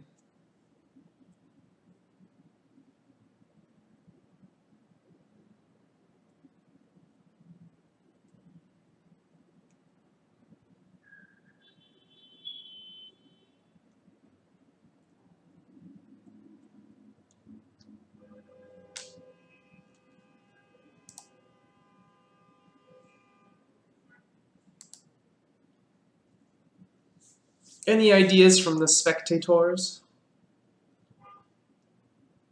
Give material. How?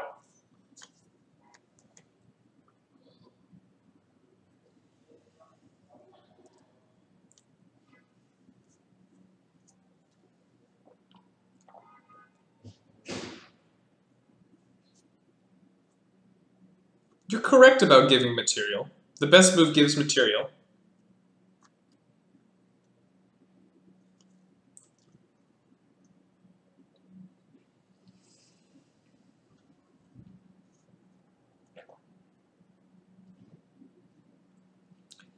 So the best move for black is to simply surrender this pawn.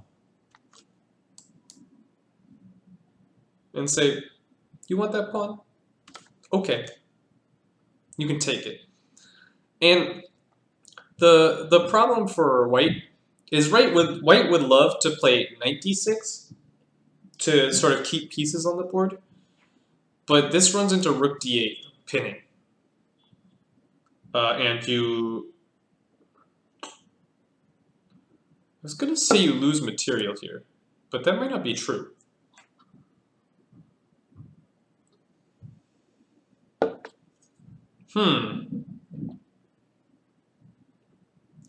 This is suspicious. This is quite suspicious.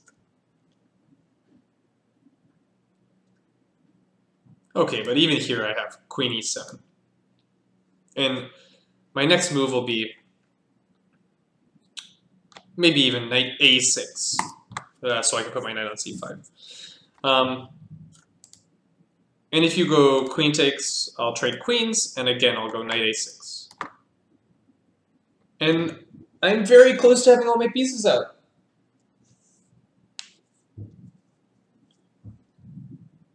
I almost have all my pieces out. Let's go over chat's ideas. Knight c6, an idea. Knight c6, you're getting checked, right? And that's going to hurt. Because now you have to go king f8. And, I don't know. I just go back, right? And now your king's on f8. d5, trying desperately to hold on to this pawn by tossing it at me. And when I take it, you go f5.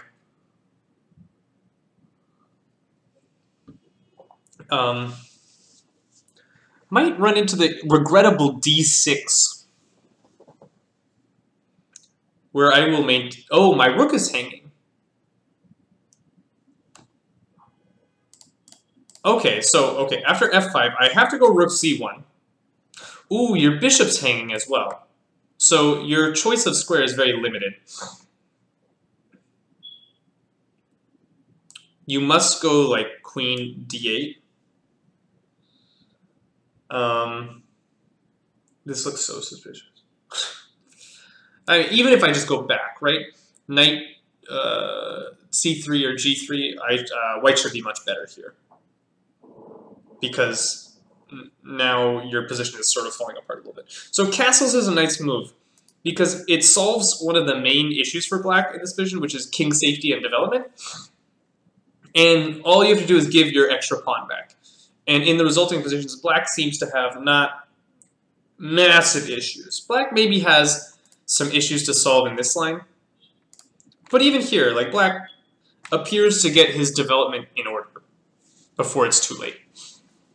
Yeah, his king-side structure is a little wonky, but white's queen-side structure is a little wonky. Knight d6 in this d5 line. Does that work?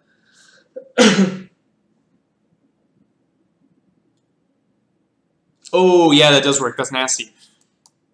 That is dirty. Point is, I'm abusing this bishop. That's a good move. Okay. Black went king e7, which is understandable. And his continues to play for the initiative. Rook c1 comes with a threat of c5. You must react. It's also possible to play another threatening move, which is knight h4. This idea gets used later in the game, but this is not so clear. For example, after a rook move, if you go knight g6, king f7, maybe bishop h5, threatening threats, but it doesn't look like white has a huge discovery lined up. So maybe I can get away by trying to push this knight back, something like f5. I also hit your rook all of a sudden. It's not so clear, because I've created a double attack here. Oops. And it's a little bit unsure. So I like this move, rook c1, because rook c1 steps out of this, this double attack while also creating threats. f5 from black. This extends the scope of his bishop, but this comes at the price of some of his central structure, right? As the pawns move forward, they become weaker. They become more attackable. They become larger targets. So Laurent played knight c3. Interesting, the move I first gravitated to was knight g3. With the idea of sort of invading the king's side with both knights. Very annoying. But it's not so clear that this is the most threatening thing in the world. After knight c6, knight h5, it's possible that the king can just come over. And I don't see exactly what white is doing. Yeah, white can win the dark square bishop, but black was already, it's not like black is going to be left, or white's going to be left with an unopposed dark square bishop, because white already gave up his dark square bishop on f6. So if you take more pieces off the board means more safety for black's king. So I like this decision, knight c3, just playing calm moves, retreating the knight. Also note that although knight g3, h5 look knight, from knight c3 the knight also threatens to go to b5. Again, with the forkaroni. Forkaroni, forkaroni. Show me the ravioli. I don't even know what that's from. And here, black made his first quantifiable mistake of the game. Because up until now, I would describe black's moves as maybe slightly inaccurate, but this is a clear mistake, in my opinion. Black, in this position, probably needs to go rook's d8. The very natural move that you want to play is knight to c6, but unfortunately you're going to regret this one. Who can punish me for my insolence at playing such natural developing moves? Who's got a good move for white here? Because knight c6 is actually quite bad for black. All of a sudden. Who can punish me?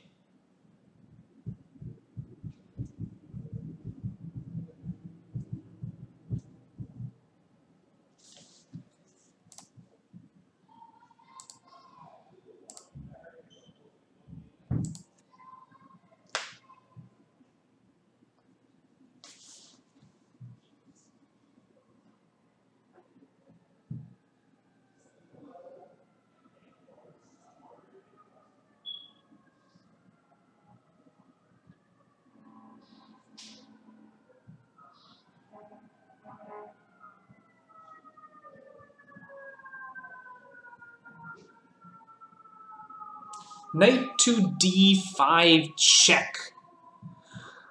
The Trojan horse must be accepted. And I regain my piece, and your king is fucked. No, the knight d5 just wins for white. Because I get this piece on c6 back, and look what just happened.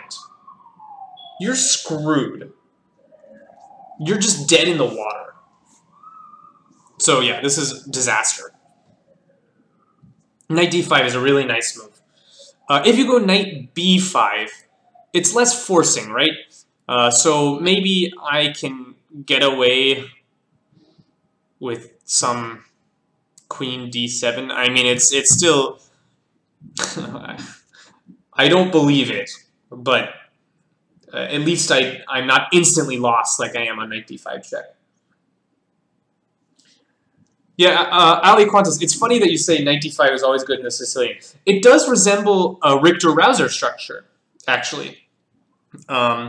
This reminded me of the game Karyakin-Caruana, where Caruana played the Rauser, and his center sort of got chipped down with moves like f5 and e5.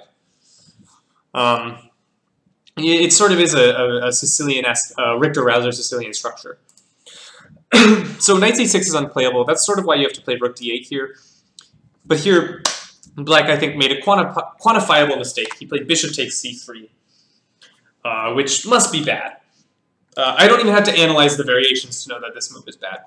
And the reason is, black has 2 developed pieces. And you're going to trade one of them off? And not only that, you're going to trade it off in such a way that my rook comes to an incredibly powerful square where I can suddenly swing and do a kingside rook lift? Yeah, I mean, I don't know. This to me is a scared move. And I can understand why Razor Boy played it. Because Razor Boy saw these variations where this knight is doing very dangerous things. And was like, okay, the knight has to go. But, God, this is a move that, like, my hand regrets playing. Whereas I would, like, desperately try and find a different way to play. So after rook d8, if white goes knight b5, I have this move. And my queen blockades. It's hard to move the queen off of c5. It's a nice square. Now I'll get my knight c6 in, and I'm surviving. But bishop takes c3. White now has quite some advantage. Knight c6 played. Finally, this knight is joining the game. It might be a little bit too late, though. So now, we've been talking about the initiative. The initiative is the ability to create threats. White continues to create threats. Black does not get a moment to sleep. Knight h4. That's a threat. You must react. Rook g8. And for the first time this game, I question White's move.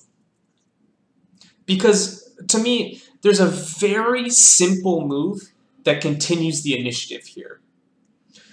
Who can play a simple move to continue White's initiative? I'm going to ask the chat. This is an important moment in the game. What simple move continues White's threats?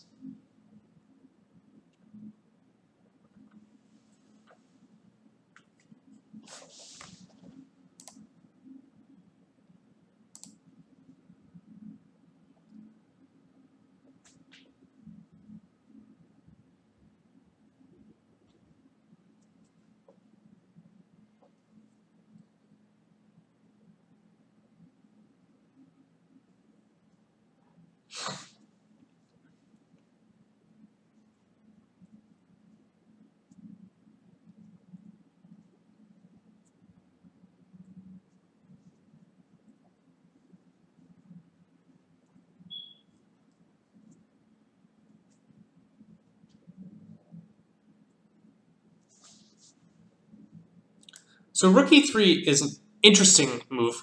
The threat is knight takes f5, check. But the problem is rook e3 actually might help me out a little bit because I'm hankering to play this move knight e5, and all of a sudden I'm not so sure your rook really wanted to be on e3. I also have maybe this knight g4 coming. Not right now, of course, but later on.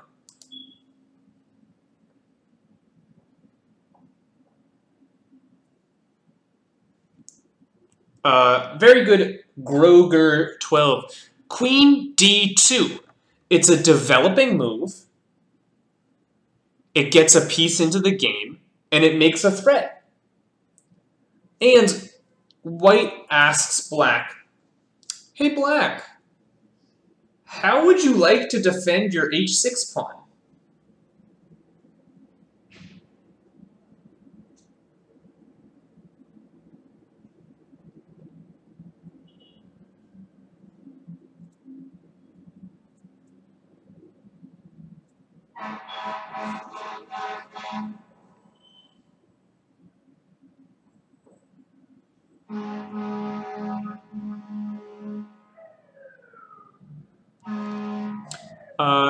Something pretentious is giving on rook e3, knight e5, f4. Ooh, this is going to be very sharp.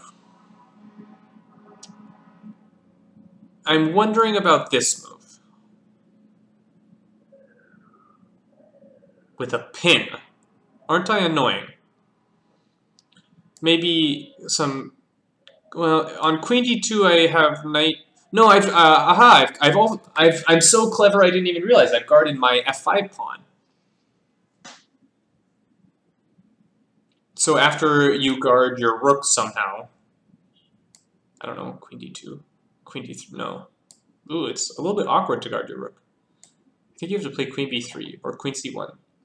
You don't want to play either of those moves. This is a little awkward for you. Queen b3.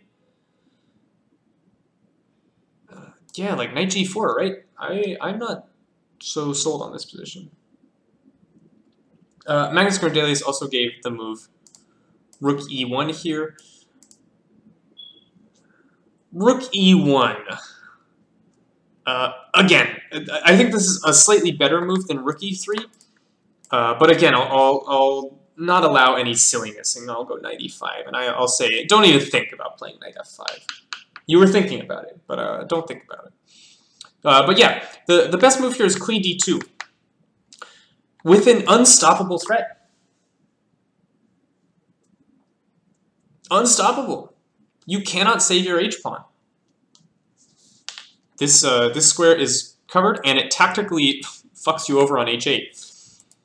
So queen d2, after queen d2, the white queen is coming into the king side, and there's nothing you can do about it. I don't even know what you play as black. Maybe knight e5. And try and survive this somehow. I mean, there's a threat, right? I don't know what you do. I think you cry. You might have to go like king e8 or something. You really don't want to play king e8.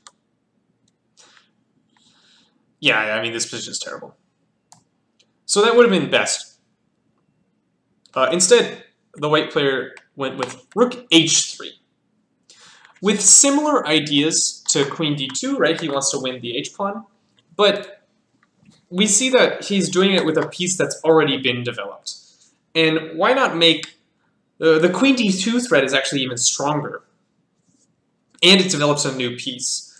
That's part of what the initiative is, right? Developing with tempo, developing with threats. So here, this gives away some of the initiative because the threat is not so strong. Right? It's not clear that you're making a super killer threat here. Black plays knight e5. And here again, white can go queen d2 with a similar threat. This time you can go knight f7 to guard. But now your knight's on f7. And there's actually a pretty forcing variation. White can go bishop h5, threatening the knight on f7. But black goes knight g5, saving this. But all of a sudden, white sort of changes gears. Rook d3 starts pounding away at this guy. Bishop d7, rook e1, knight f5 is the threat. Ooh, oh god. I've done something horrible. What did I do?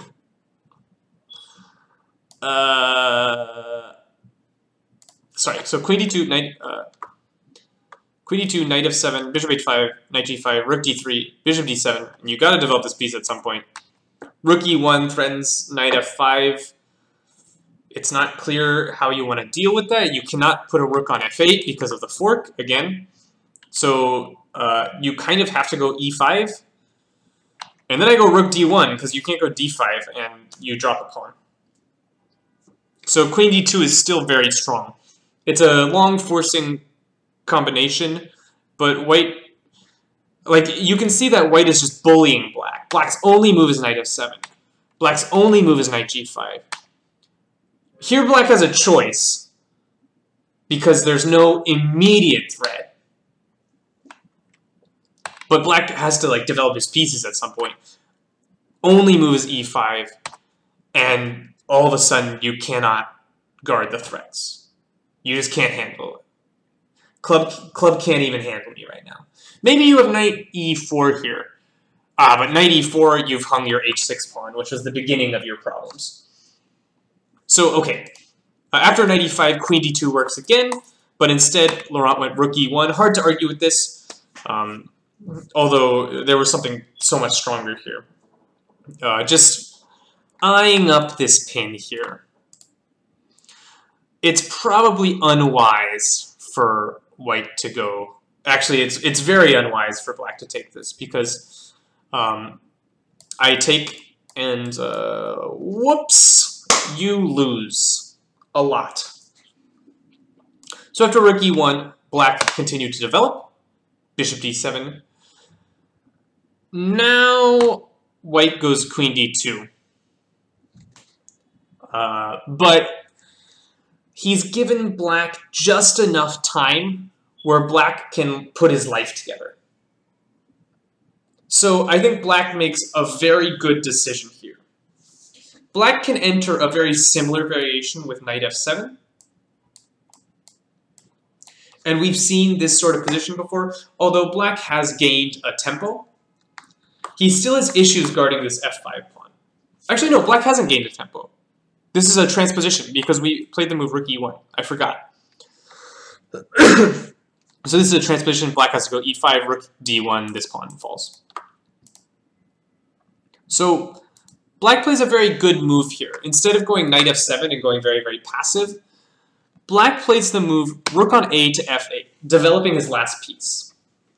And remember, black's been up a pawn this whole time. But white's interpolating these two moves has given black enough time to develop his last two pieces. So now giving the pawn back is not as disastrous as it used to be. If we compare this position to the one after immediate queen d2, which is somewhere here, we'll see that black is in a much worse position because none of his pieces are developed. Whereas in the game continuation, yeah, black gives the pawn back, but all of a sudden his king actually finds a nice safe haven. Queen d2 back. The queen, unfortunately, cannot accomplish anything over here. She cannot make any threats. The initiative is sort of dead here. White no longer has the ability to make threats. And the queen is a little bit misplaced. In fact, might become a target with a move like rook h8. So queen d2, rook h8 played. Notice how this combination of pieces is very frustrating for white. Because white would love to play a move like knight f3, but then white actually gets saddled with structural damage. And maybe white's the one who's going to come under fire here. Very annoying. Not at all what white wants. So it's hard for white to sort of organize these pieces in a way that he wants. And I think this position has actually become very difficult for white to play. I don't exactly see how white should progress. The computer wants to go c5, which is interesting. I'm not sure I fully understand this, to be honest. This was the Stockfish recommendation. I think the point is, as far as I can see, on D takes c5, you're going to try and abuse this bishop somehow. Maybe bishop b5, which also puts pressure on the knight. And on queen takes c5, you're going to try and corral this king. But I don't know. I don't see the concrete threats that white was having earlier. I guess there is some coordination issues as the queen has to stay attached to this pawn. So maybe a move like queen b6 is forced. But it's not so clear. These positions are not so clear after c5. I don't see exactly why c5 is so great for white. However, it's better than what was tried in the game. Here Laurent played f4. And f4 is always a dangerous move, because whenever you play f4, you have to realize what you're doing. You weaken this diagonal. And Razor Boy had an opportunity to punish this, which he missed. Razor Boy played knight g4. But there's a much more accurate continuation. Here, Razor Boy can go queen c5 check. And this is bad. This is bad news bears. The problem is king h1 is actually unplayable. Because after king h1, knight g4 is very sad. The point is, I'm threatening this, which you can't stop. Like, you can't defend that square, which means you must take the knight. And then after fg, this awkward combination of pieces has come back to bite ya big time. Rook g3, rook h4. And black wins. So that means after queen c5 check, king h1 unplayable, you must block, but then takes my Lichess is lagging. Takes, and you actually still have problems here. After knight g4, again the rook is hit. This is hanging. You have two pieces hanging. You have to take. And here, not takes, allowing knight g6, but rook h4. And I'm going to collect this pawn. Although you'll collect this pawn, so it's unclear. I think black is probably better here, but yeah, I mean, black starts to get moves like e5, and his pawns are rolling. Oh, actually, this pawn drops as well. Whoops. Yeah, black is better. So this queen c5 check is very strong, just abusing this poor diagonal that's been weakened. But instead, knight g4 played, which is not as forcing. We always want to look for our forcing moves first, right? Checks, captures, threats. Hey, that's a check. Better look at it, right? Knight g4, not a check. I look at that later. And here, the white player correctly decided, oh shit, I gotta cover up this diagonal. Queen d4. Rook fg8, moving the rook to an open file. Note that black can try the cheeky move, e5. Because after e5, white has a problem. The queen must remain on the dark square diagonal. And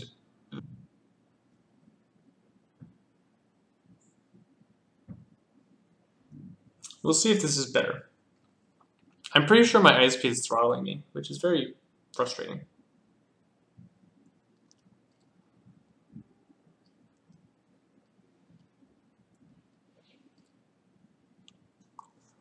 Okay, man, it doesn't look like the issue is fixed. How annoying.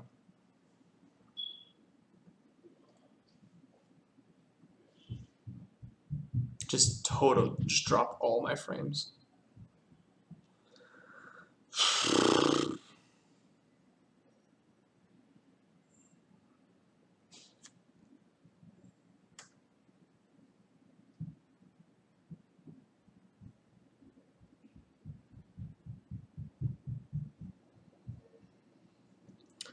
Anyway, I'm going to power through. The game is close to over. F5 is a strong move. supporting the knight, also generating threats. Black has to push past. You can't really allow this takes here with a threat on the bishop. That would be too much. So e. And here, white went queen takes d6, which looks very natural, but might let some of the advantage slip away here. Because after queen takes d6, black has two ways to play here. He can trade queens and then play bishop f5, or he can play as in the game with the immediate bishop takes f5. So instead of this, white can try the sort of sneaky move. He goes queen d5, winning a tempo on the rook. After the rook moves, you go rook f1, and you just sort of say, I have pressure here. I don't need to hurry. Maybe I'll take this next move. And I'm doing all right here. So black has to find a way to guard this pawn, which is not so easy to do. Maybe he has to play an awkward move like rook e6. Not something you really want. This knight is very powerful. But instead, the pawn is taken, which allows black to take this pawn. Perhaps slightly better is to trade into the ending first, because black has a lot of pressure on these files. Black can go g3, h3, and white's king is quite vulnerable. You're only a pawn down. You can even think about sacking at some point. Probably not right now. I doubt it works. But this is very playable. Black went bishop f5. White takes the pawn. White's up a pawn here. And now, unfortunately, black made a one-move blunder to end the game. Black played bishop d3, which loses on the spot to a pretty simple tactic. What you must do in this position is start with this move. Because now the rook is really attacked. Rook d5. Or you can take the queen, but you still have to move the rook, and you give the h-pawn. So move the rook, black takes, and you still have to give the h-pawn and play king f2. I don't know, I might even want to be black in this position. You're not even down a pawn. So this move, fighting this move gives black equal chances at least in the game. But instead, black played bishop takes d3. And after this move, white correctly found queen e6 check. And that's a bummer, because now bad things happen to your king. Note that white did give a whole rook, so winning a rook is not enough. But after the move rook d7, queen takes g8, black here resigned. And we'll see why based on a couple of variations. On queen d8, white simply goes queen takes g4, and you have two pieces hanging, unplayable. And on rook d8, queen g4 check, king b8, knight d3, rook d8. I get in with a shout, rook e8 check. And unfortunately for you, this is indefensible. We're going to trade into a king and pawn here. This is a forced king and pawn. I'm winning in the king and pawn. So white is just won. After queen e6 check, you don't have to go rook d7. You could instead go king b8. But I will check you. You're forced to block with the queen, and I will say thanks for the rook. So nice find here. Instead of the plebeian recapture or trade and then recapture, which would be losing, queen e6 check. Very good. So a nice game from the white player, just building threat after threat after threat. He was doing it to start the game, and then he sort of lost the thread, and then he started it back up. Threat, threat, threat. Every move a threat. And black eventually cracked under the pressure here, blundering away the game. And that's the power of the initiative. The computer might say 0, but when you're the one making the threats and your opponent's the one who has to react every time, they might miss something, and then you win. So a really nice game. Both players played very well and very creatively. I was actually very impressed by the level of play in this game. And I thought it was super duper interesting. So I was happy to have this game. I was happy to have the previous game with Liam and JG777. Some very good games. I'm going to sign off. Thank you all for watching. I hope you enjoyed. I hope you learned something. And I will see you all another time. I'm going to also give my ISP a call and yell at them because I'm annoyed that I'm being throttled so hard. But thank you all for watching, and enjoy your the remainder of your weekends, whatever tiny sliver remains.